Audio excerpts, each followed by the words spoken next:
Hello everyone, in this lesson we are going to learn about conditional execution in R. So by the end of the lesson, you will be able to understand and apply different conditional execution statements to control the flow of your scripts and data transformations. Conditional executions actually allows you to run different blocks of code depending on logical statements or tests. So the following are the conditional execution constructs we are going to use in R, which include the if else if, and all of that you see on the screen. Let's start with the basic if condition. Now here is the syntax. You begin with the if function, and within the parentheses, you write the condition or the logical statement. Then you follow it with a set of curly braces, and within it, you provide the code to execute if the condition is true. Now, this is the basic if condition in just one line, but if you want to write it in multiple lines, then you can do it as such.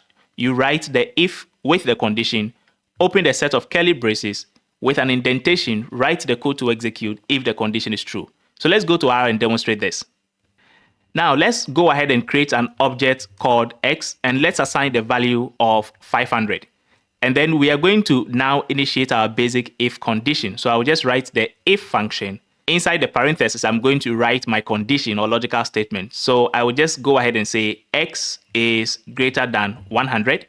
And then you open the set of curly braces, press enter to break to the next line with an indentation, and go ahead and write the code to execute if that condition is true. So let's go ahead and print a simple statement and say X is greater than 100. So let's now execute this assignment. And so 500 is assigned to the variable X. And now if we should execute this if block, we now get X is greater than 100 because this statement happens to be true. Indeed, 500 is greater than 100. Now, what happens if I change the value from 500 to 50? In which case, X being 50 is not greater than 100. And so if we execute this if block, what happens?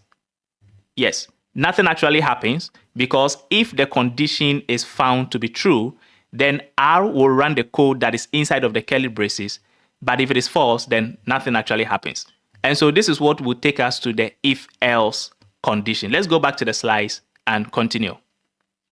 The if-else condition lets you run one block of code if a condition is true and another if the condition is false. So we still have the syntax for the basic if condition. So we have if function, we specify the condition inside a set of curly braces, we write the code to execute if the condition is true. Now you would go ahead and after the closing braces, you would now write the else keyword or the else statement. And you provide yet another set of curly braces, and then you write the code to execute if the condition is found to be false. Very simple. Let's go to R and demonstrate this. Now, I would like to go ahead and copy these codes that we have written before and paste them right here. So all we have to do is if this X is now assigned a value of 50, which of course makes this condition false, then we now need to specify the else block. So we go ahead and write the else keyword or the else statement, provide a set of curly braces, press enter, and then within it, we are going to now write the code to execute if that condition is false. So I will just simply go ahead and say X is less than 100. So this is what actually happens. We go ahead and assign 50 to this variable X. Then this X, which is now 50, is going to be compared with the 100. So is 50 greater than 100? No. So this condition becomes false. In that case, R will immediately skip this line of code and move to the else block and go ahead and execute what is in there because that condition happens to be false. So if I now go ahead and run this block of code, we see that X is actually less than 100. Let's have one more example right here. And so let's say we actually taking the age from someone. So for now, let me just actually make it null. And then let's go ahead and write our if-else condition. So I would now write my if and then put in the condition. Let's say if the age is greater than or equal to 60, so I think you get where we are going to. So if the age is greater than or equal to 60, then you are going to print a statement. So you are old enough. So I'm just simply going to say that you are eligible for social welfare. Like that. But what happens if you are actually less than 60 years old? Then we go ahead and write the else keyword followed by the set of curly braces, and then we would also go ahead and print another statement. Let's actually write you are not eligible, like that. So now let's give it the age. So I'm going to say if the person is 78 years old, let's go ahead and run that. And now if we should execute this if else block, we end up getting you are eligible for social welfare. But what if the person is actually 25 years old? We go ahead and execute this. And then if we should execute the if else block, you are simply not eligible. So that is how this if else conditional block actually works. Now let's have a practical exercise on how to apply this if else block that we have actually learned. So you are now going to write a program that reads an integer from the user. That is the very first sentence of the exercise. So we are, in the end, going to display a message indicating whether the integer entered by the user is even or odd. So first of all, we are reading an integer from the user. So remember, in the previous video, we learned about the read line function, where we would specify a prompt asking the user to enter the integer. So I will go ahead and say enter an integer like this. So what I'm going to do right now is just save this into an object. Let's actually call it number. And because whatever you provide to the readLine function actually returns a character string, we would like to convert this number the person enters to an integer. So we just simply wrap the readLine code with the as.integer function.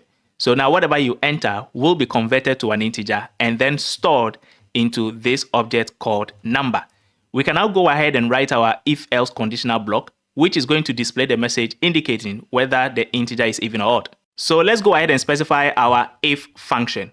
And then within the parentheses, we are going to provide the condition. Now what comes into your mind? The modulo operator, because if the number is even, it means that when divided by 2 returns a remainder of 0. So we are dealing with the remainder option here. So the modulo operator is the double percentage symbols. So all we are doing is that if the number is divided by 2 and then the answer or the remainder is 0, then we know that the number is even. So we are saying that if number modulo 2 equals 0, then we provide a set of curly braces and then we would now go ahead and print our statement. Okay, at this point, let's go ahead and use the cat function, which is the concatenate and print, which we covered in our previous video. So we will return the number which you entered, followed by the statement is even, like that. So if number modulo 2 returns the remainder as 0, then it is even, then else keyword. So that is exactly how we write the if else block. So else, and then you will now provide another set of curly braces, and within it, we would also concatenate and print the number, and then we say is odd. So let's go ahead and run this line of code. We execute, and now it's asking for an integer. So let's enter the value 34. You observe that the number 34 is now stored into the object which we called number. So this 34 modulo 2, if it is 0, then this statement will get printed. So let's go ahead and execute this block of code. And we see that 34 is even. Now let's go ahead and execute it once more, and we will enter another integer. So let's say 45. Execute, and then we would go ahead and run this block of code, and we see that 45 is odd. So this exercise is very, very simple. Now we'll proceed to the multiple conditions, but let's go back to the slide and have a look at something. Here is how the multiple conditions work. So here we have multiple conditions. You begin with the very first condition. We have the syntax that we have been exposed to before. We have the if function, and then we specify the condition. In this case, we are calling it condition 1. So you provide the first condition, then inside the set of curly braces, you would execute the code that is provided there if the first condition is found to be true. Now, if you want to go ahead and specify a second condition, you will now continue this code with the else keyword, followed by the if function yet again, and specify your second condition. Then inside the set of curly braces for that if condition, you provide the code to execute if condition 2 is also found to be true. If there is a third condition, you proceed to also write the else keyword again, followed by another if condition, specify the third condition, then inside the curly braces, you provide the code to execute if condition 3 is also true. Then if all these conditions happen to be false, The last thing you do is now provide the else keyword, set of curly braces, and provide the code to execute if all the conditions above are found to be false. Let's go to R and demonstrate this. At this point, we will demonstrate the multiple conditions with a practical exercise. And so let's go ahead and start writing the code. So in this exercise, you will create a program that reads a letter of the alphabet from the user. So once we actually call in a certain thing from a user, what comes into your mind? The read line function. And so we would go ahead and give it a prompt. And because we are actually requesting a letter, so we would say enter a letter, like that. And so let's go ahead and save this into an object, and let's call that object letter as well, like this. And remember that the readline function actually returns a character string. And so that's exactly what we are looking for. The letter is supposed to be a character string. So if the user enters A, E, I, O, or U, then your program should display a message indicating that the entered letter is a vowel. So let's actually go ahead and deal with this first part of the conditional block we are going to execute. So all we have to do now is initiate our if function. And then let's go ahead and bring our set of curly braces, but let's go back to the parenthesis for the condition. So the letter, if it happens to be any of these, then it is going to print a statement indicating that that letter is a vowel. So before that, let's go ahead and now start writing this as well. We would say that if the letter equals A, so if what the person enters equals A, or, and remember that the or operator is simply this pipe as we learned before in the relational operations in R. So if letter equals A, or the letter equals E, or the letter equals I, or letter equals O, all as character strings, or letter equals U. Now you do realize that this is getting longer. So what I'm going to do is I will come to the second part of the condition and press enter to break it to the next line. And I will do the same for all of them, like this. So basically all we are saying is that if we ask the user for a letter, if the user happens to enter a letter that is equal to A, or a letter that is equal to E, or a letter that is equal to I, and so on, then we would go ahead and print that the letter is a vowel. So let's go ahead and write this like that. But then let's go ahead and read the rest of the exercise. So we will display a message indicating that the entered letter is a vowel. If the user enters H, then your program should display a message indicating that sometimes H is a vowel and sometimes H is a consonant. All right, so we will now go ahead and specify another condition for H. So we would say the else keyword followed by another if function, and within it we specify the second condition. So we would say that if the letter that the user enters is H, so we say letter equals H, then followed by the set of curly braces, we would go ahead and print that this letter sometimes is a vowel and sometimes is a consonant. So let's simply write a very simple statement. Sometimes a vowel, sometimes a consonant, like that. Very simple. Otherwise, your program should display a message indicating that the letter is a consonant. So if all of these conditions become false, then definitely what you entered is a consonant. So we will now proceed with the else keyword followed by the set of curly braces, and then within it we would go ahead and print that the letter is actually a consonant, like that. So this is very simple. Now let's go ahead and execute this line of code so that we can ask the user for a letter. So if the user happens to enter A, press enter to execute. Now you would see that the A is stored in the letter object, and if we should highlight this block of code and execute, the letter is indeed a vowel. Let's go ahead and run it one more time. And so let's enter another letter. So let's say U. Press enter. So U is now contained in the object letter. If we go ahead and execute this block, we get the letter is a vowel. We run it again, and this time let's enter H. And then if we should execute this, it is sometimes a vowel, sometimes a consonant. And that means this particular condition became true, and so this statement gets printed. Now let's enter another letter which is actually a consonant. or doesn't follow any of these conditions. So here, I'm just simply going to enter the letter K, enter, and then if I should go ahead and execute this block of code, we get the letter is a consonant. So that is working very, very well. Now we will take our exercise a step further and now do an age classification for the multiple conditions as well. So here, you're also going to write our program that takes the age as input from a person. So again, we are taking the age as an input from a person. So the read line function also comes into your mind. So we would go ahead and specify our prompt and say, enter your age, or you could have written, how old are you? Anyway, so we will go ahead and save this one into an object called age, first of all. And then let's go ahead and implement the following conditional execution. The first one is, if the age of the person is greater than or equal to 60, then the person is an adult. So let's actually work on this very first part. So we would now initiate our if function, and the very first condition, if the age of this person is greater than or equal to 60, so we say age greater than equal to 60, then we follow it with the curly braces, and then we would say that this person is an adult. So let's go ahead and print a statement, you are an adult. Very simple. Then the second one is, if the age of the person is from 20 to 59, the person is young.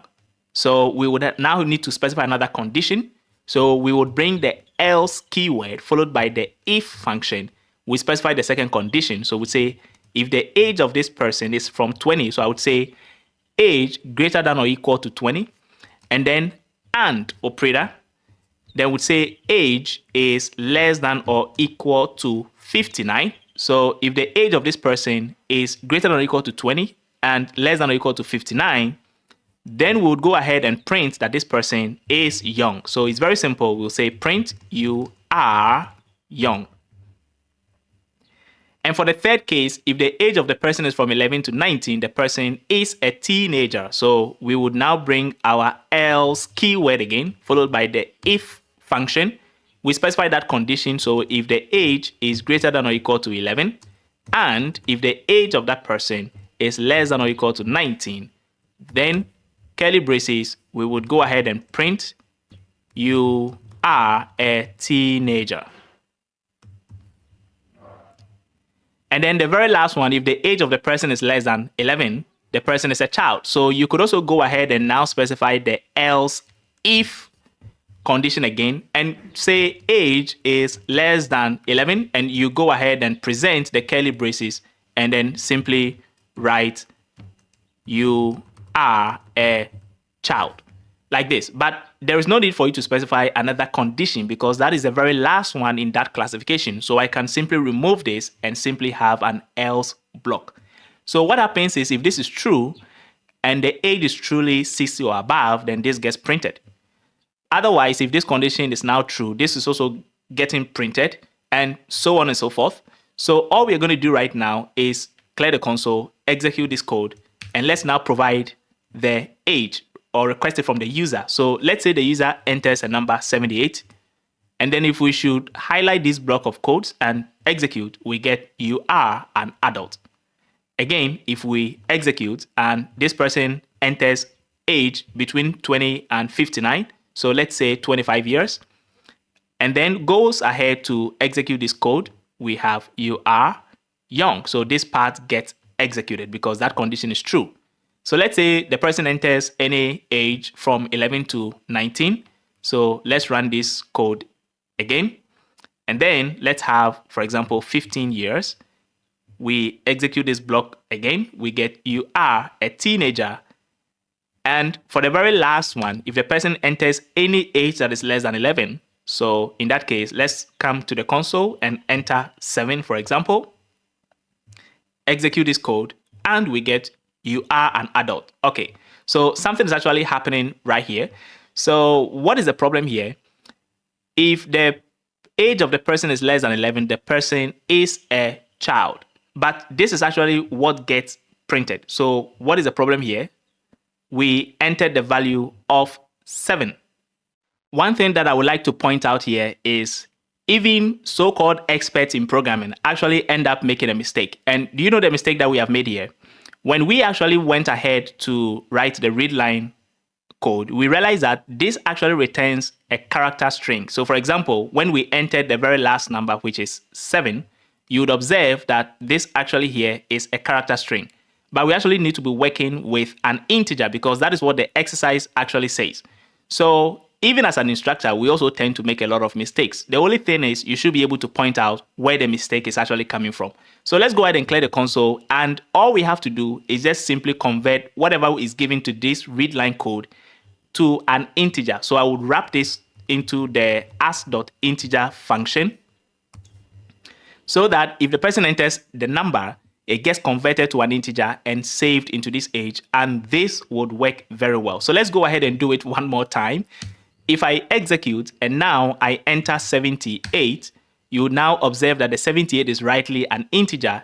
And if I should go ahead and execute this block of code, we get you are an adult. And again, if we execute this line of code, let's enter any age that is from 20 to 59. So I would say 25 or 35. And then we would go ahead and execute this. You are young, because this actually gets printed. Now let's enter a value that is from 11 to 19. So we execute this again. And then we enter, for example, 17 years. Then we run this block of code, and then we get you are a teenager. And for the very last one, if we now go ahead and run this code and we enter the value 7, then we can now execute this code, and then you are a child. So that is rightly what is supposed to happen. So do not get discouraged when you make mistakes in your code. Even as instructors, we all tend to make mistakes all the time. Now let's extend our age classification further to our nested if conditions. So you observe that this time, we're also going to write the program that takes the age as input from a person, and that will also implement the following conditional executions. So you do observe that that is the same exercise we did before. If the person has age greater than or equal to 60, an adult, from 20 to 59, young, 11 to 19, teenager, and less than 11, child. So the same code is what we are going to write, except that we have something else right here. So let me go ahead and copy all these codes and simply paste them here. Now we will have to take into consideration these that fall under the very first condition. So now, if the age of the person is greater than or equal to 60, then the person is an adult. But then, if that person's age is above or equal to 60, but actually less than 76, then that person is not eligible for social welfare. So that is what we need to incorporate into this particular code. So in this case, you first have to print that the person is an adult, and then you would have to specify another if conditional blocks that will execute these two parts underneath it. So all we have to do is now come into the very first condition and the code to execute if that condition is true, and then press enter to move to the next line and bring another if condition. So we would say that if the age is greater than or equal to 60 and the age is less than 76, then we will now present another set of curly braces, and within it, we would say that this person is not eligible for social welfare. So I would say print, you are not eligible for social welfare. Very simple. But then if the person is actually above 75 years old, then that person is actually eligible for social welfare. So in that case, within that first conditional block, I could also go ahead and specify the else keyword followed by the set of curly braces, and then break it down this way. And we would go ahead and write print, you are eligible for social welfare. So this is what we call nested if conditional executions. So this is what actually happens. Now we are going to ask a user for his or her age. And if that age is entered, which is above or equal to 60, but if that age is actually from 60 years to 75, then this statement will also get printed in addition to this very statement, which is you are an adult. So let's try that and see. Clear the console. Now highlight this code, execute. Let's enter the value, say 74 years old. And now if we should go ahead and execute, we see that you are an adult gets printed because the value you entered is equal to 60 or above 60. And then again, it's also between, it's actually from 60 to 75. And so this statement also gets printed, which is you are not eligible for social welfare. Let's go ahead and execute this once more. And now we enter an age that is actually above 75. So let's say 80. Enter. And then if you should execute these lines of code, you end up getting you are an adult, you are eligible for social welfare. Now, all throughout, I have been highlighting the codes and executing them, but you don't need to do that. I normally do this so that you could be following exactly what I'm doing by highlighting the code and clicking on the run, so you can't be following with your eyes. But this is what actually happens. It doesn't matter where the cursor is, whether it's at the beginning of the if block or at the end or somewhere in the middle, the entire set of codes will be executed. So for example, if I should go ahead and execute this prompt, and now let's enter an age value. So let's say 67.